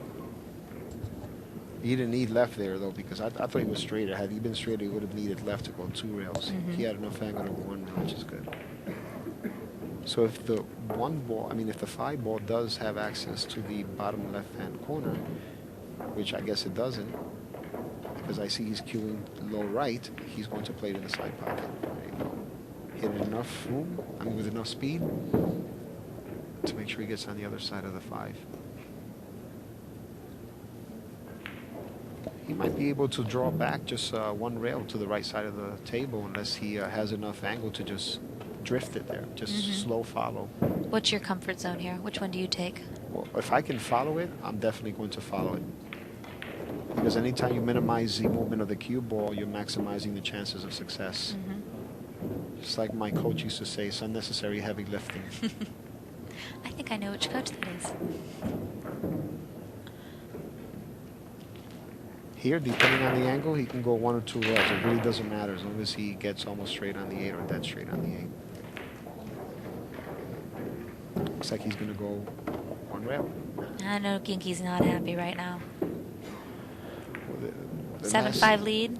Now it's going to be Dennis Hatch on 8. Him still at 7.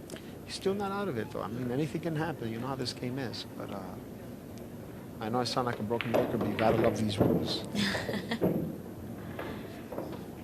Well, it will be Ginky's break, so we will have an opportunity to tie it here. And Dennis did take a 2-0 lead. When we were here, Dennis was up 2-0, so Ginky must have gone on a tear to get it to be 7-5. Dennis pockets a 10 ball, and Dennis is now on the hill. 8 games to 7 against George Sansouci. It's George's break, and he definitely needs to make something happen now. Where does Dennis Hatch play out of? Buffalo, New York. Born and raised.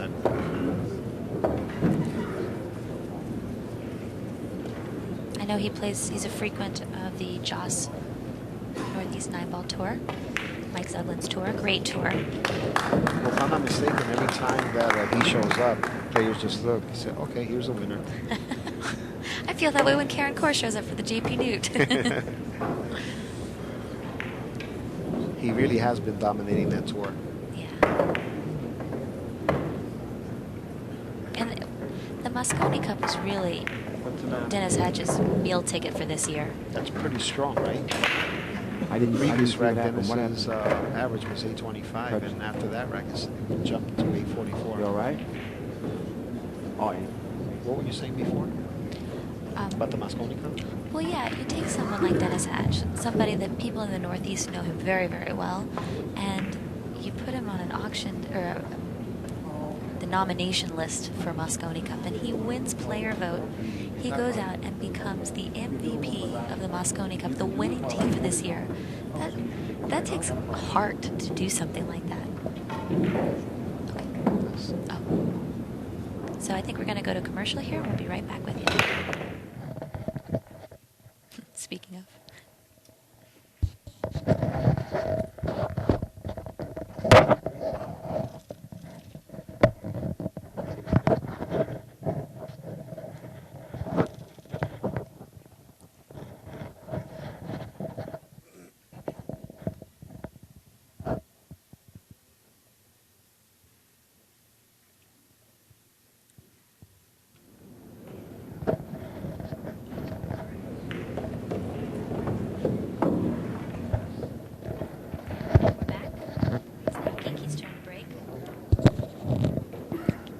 Is behind 8-7 against Dennis Hatch.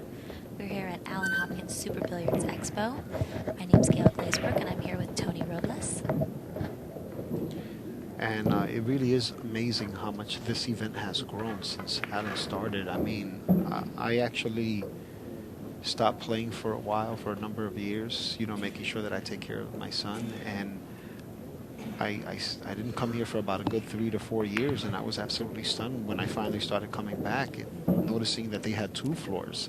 When it started, there was only one floor of action. So it keeps growing and growing, and you know, eventually, I don't know if he's going to even outgrow this building. You never know. My friends call this the pre-Vegas warm-up. It really is. Yeah. Especially since you get the opportunity to play in the diamond 7-foot tables, which are the exact tables that are used at the BCA Nationals. Big round of applause for those players. You'll see them both this evening. still matches going on. Please remember, there's still matches going on. So when do you play again? I play at 6:30 against the loser of Chris Bartram and Corey Duo. Ooh, good match. And so you see Ginky breaks from the rail. And anybody that's watched Ginky break, Ginky has a very unique break. He actually twists his hips when he breaks.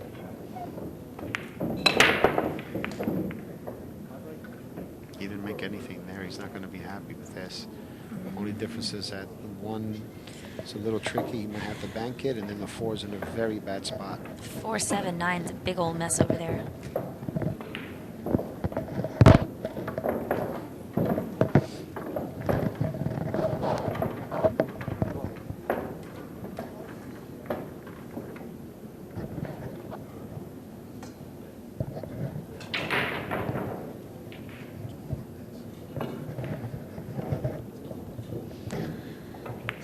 Dennis is contemplating, what in the world am I going to do with this rack? Do you play safety here, or do you go for the bank on the 1? Do you go for...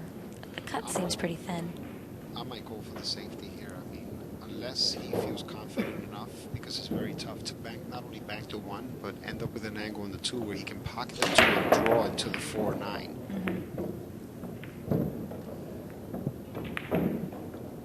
He went for the safe. I mean, even if you go for the safe, it still doesn't take away the problem with the 4-7-9. So if he can end up with ball in hand and maybe shoot the 1 towards the 4-7-9 and hide the cue behind the 8, that's a good move. But it all depends because, you know, George is such a great, you know, kicker when it comes to the game of pool. And it's like he's a master, in my opinion. Plays the Seminole Tour, and he's from Miami, Florida. Back by the Miccosukee Tribe of Florida. Please put your hands together for Jerome Rockwell. Jerome Rockwell. I didn't know Jerome Rockwell was from Miami. And his opponent, ladies and gentlemen, 2008 2009 World Public Trick Shots champion, straight pool final champion at Derby City Classic, took second place. Put your hands together, please, Mr. Ralph Ecker. Gentlemen, you're ready. Thank you. And you can see from those sets, these players are playing pretty darn good in this match. Yeah, George has an average of 828, while Dennis has an average of 844. So anytime you're about 800 and above, you're definitely playing world championship caliber. Yeah, I normally reverse a lot of those numbers.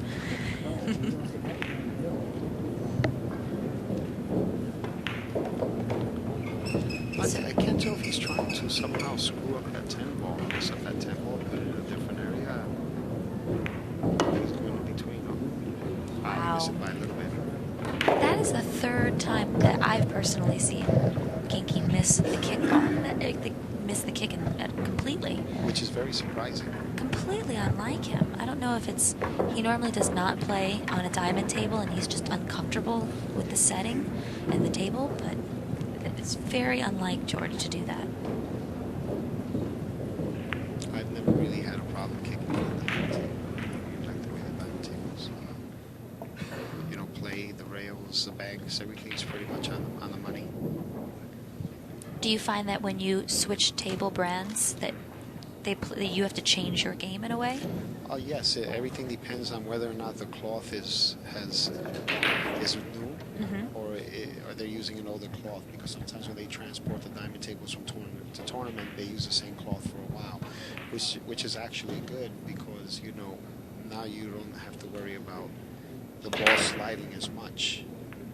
But if you let the cloth wear off too much, then it becomes a problem, especially when it comes to racking the balls.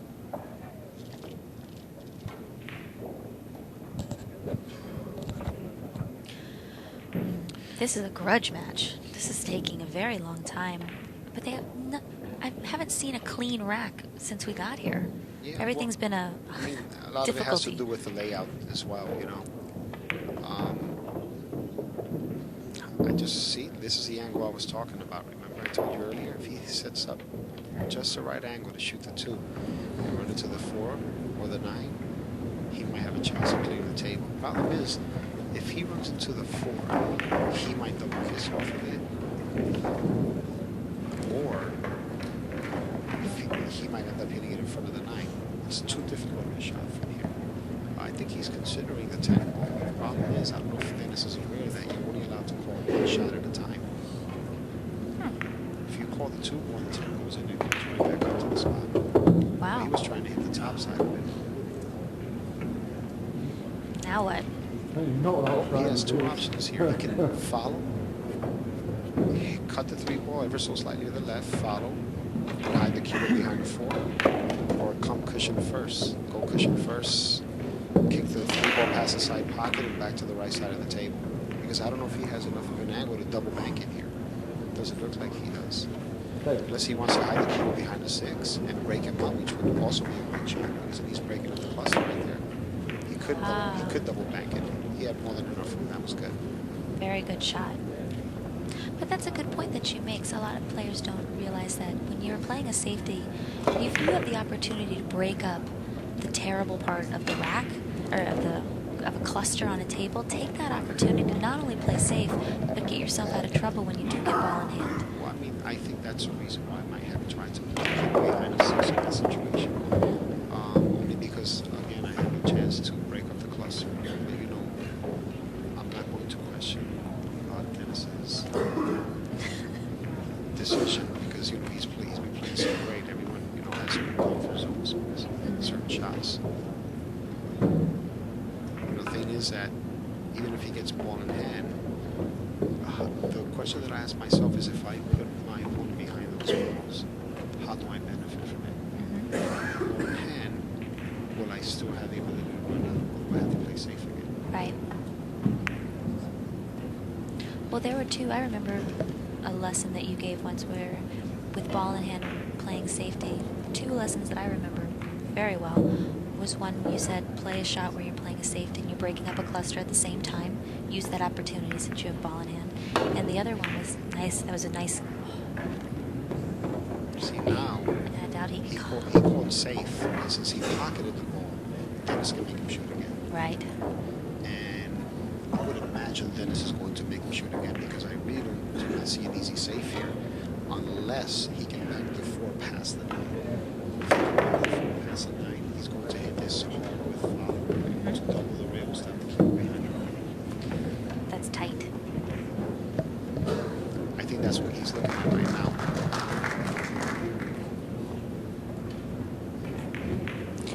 And the other safety option that you gave me was to play a safety where you stick the ball that they have to kick at next to the cluster. And so when they kick at the ball, they're breaking up the cluster for you. Try and listen to somebody as informative as you are. That was a good shot. That was a good shot.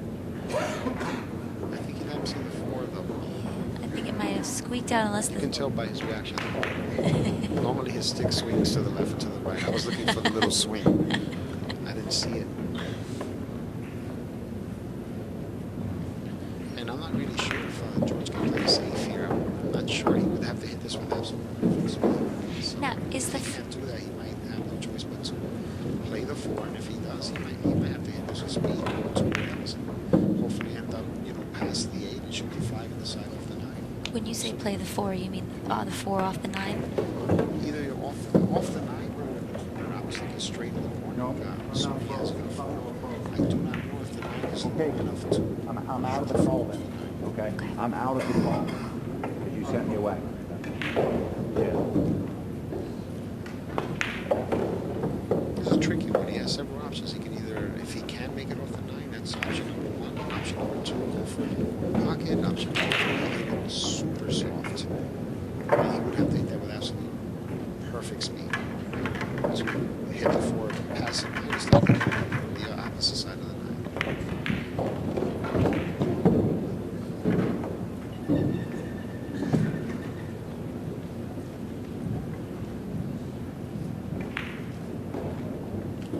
The other option that he has, I just saw another one, is go rail first, hit the 4, and send the cue on the other side behind the 7 and the 8. You mean then the 4 as you go on by? 4 as you hit the cushion first. The thing is that if you do it that way, you might accidentally hit the 4. So that's a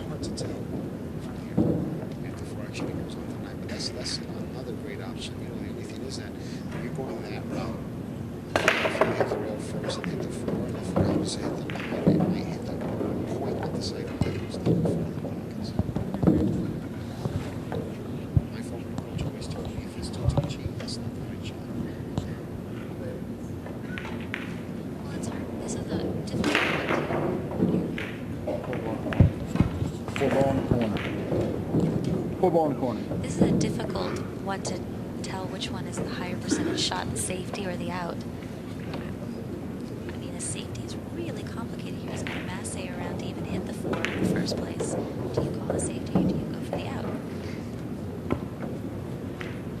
A lot of times I would just hope that if I call the shot, I'm fortunate enough to leave behind the ball so that way I get a chance at a kick.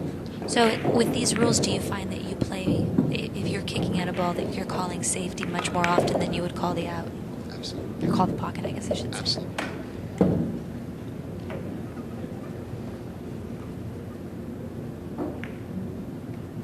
Can't tell if he called the shot. Oh, that. I think he called it safe. He did.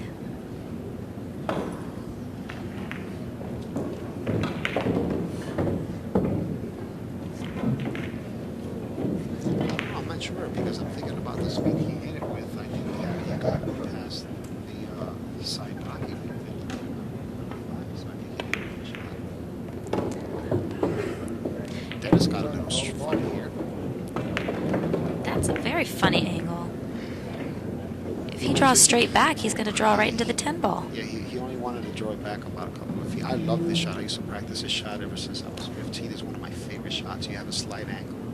You elevate the cue, and you jump the cue ball so that way it'll jump maybe a couple of inches before the draw grabs, and you miss the 10 or the 6 by about a half. So you're doing a draw, jump, draw. A jump draw. Oh, he had enough angle. That's good. Yeah.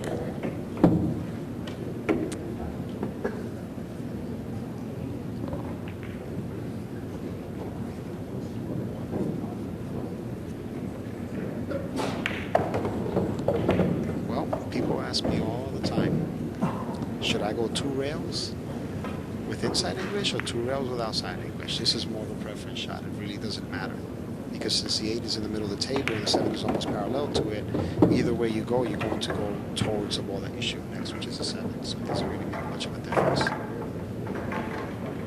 When you say the 2 options, you're saying put the 7 in either of those top 2 pockets? Okay.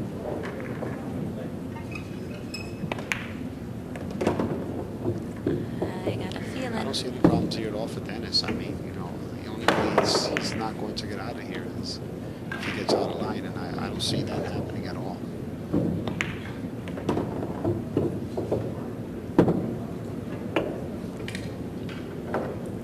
And I know Kinky's going to be kicking himself over a couple kicks that he missed, a couple safety opportunities that he failed to execute. He definitely had a couple of opportunities. One in particular that comes to mind is the 3 ball. I was thinking the 3-2. Yeah. And that's our winner. Dennis wins the match by a score of 9-7. Dennis wound up with an 844 average. Well, that's about to change.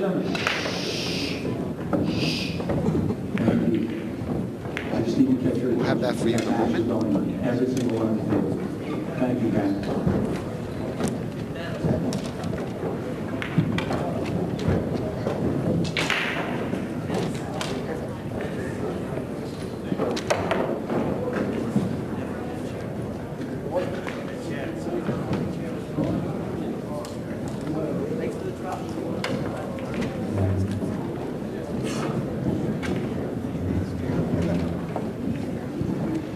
See those final stats, courtesy of ProPool.com. George Kinky Sansouci shot an 800 for that match, where Dennis had shot an 860, which kind of explains the score as well. You know, Dennis shot a little bit better in that match than Kinky, and that's why he was able to take the win. And that usually does make the difference. Yeah. But it was a great match. It was fun to watch, and it's always a pleasure doing commentary. Well, thank you. Happy to do this, and I hope to do it again very soon. And I hope everyone enjoyed the match, and I hope to see a lot of you here at the Expo. Please feel free to stop and say hi, and I had fun. 2004 Moscone Cup player. Sponsored by Shirts Custom Shoes, Jack Justice Cases. Please put your hands together for Gabe Owen. Gentlemen, when you are ready, lag them up and break.